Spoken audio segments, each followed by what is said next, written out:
شحال غيجيك في الدعم الاجتماعي المباشر في الدفعه ديال شهر 6.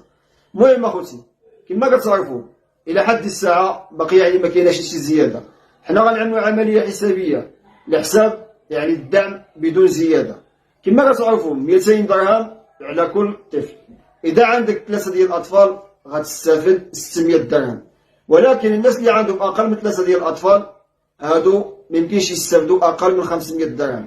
مثلا واحد اسره عندها مكونه من اب وام وعندهم واحد طفل، هادو غتجيهم 500 درهم لان اقل دعم كيتعطى 500 درهم.